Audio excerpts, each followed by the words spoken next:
माझे नाव आहे अन्वी सविता जंजाळकर. माझ्या नाट्यछटाचे नाव आहे खरं काय आणि खोटं काय.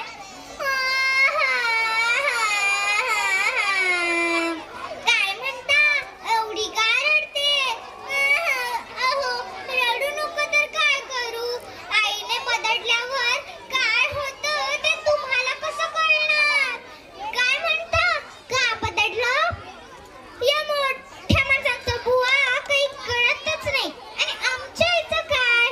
मला बदलण्यासाठी काहीही कारण पुरतं. अहो, कुत्र्याचं एक छोटंसं पिल्लू दाराशी आलं.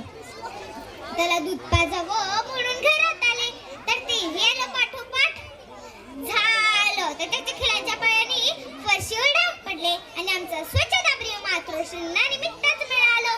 काय सॉलिड बदललं म्हणून सांगू? अय ग, अजून पण दुखतंय.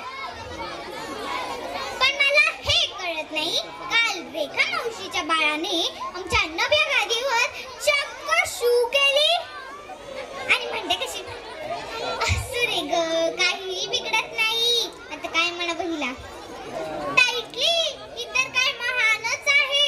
सारखी पुस्तकामध्ये डोकं घालून बसलेली असते. मग काय, सगळ्यांचीच लाडकी. परवा दुपारी शेजारच्या प्रियंकानं हाक मारली आणि सांगते कशी, की सांगतेला झोपली म्हणून. चक्क खोट बोलायला सांगतेस मला. आणि आमच्या मासाहेब तिथंच कौतुक करतात. काय छान कटवलंस म्हणून सांगू. खोटं कधी बोलू नाही अशी सांगणारी माझी आजी ज्या धडधडीत खोटं बोलते त्या तर कहरच होतो.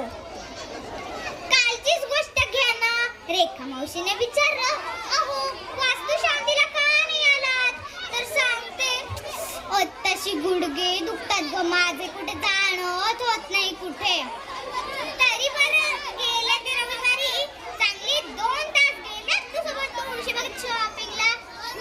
काय हद्दच झाली बाई या मोठ्या माणसांची. मी विचार केला आपण वागून बघूया मोठ्या माणसांसारखं. अहो, काल आईने मस्त टीव्ही लावून दिलेला. मी विचार केला आपण घ्यावी अभ्यासाला सुट्टी. जेव्हा आईने विचारलं तेव्हा मी ठरवूनच खोटं बोलली. हो माझं गृहपाठ झालेला आहे. जेव्हा आईने पुस्तक उघडून बघितलं, अशी सणसणीत मारली गालावर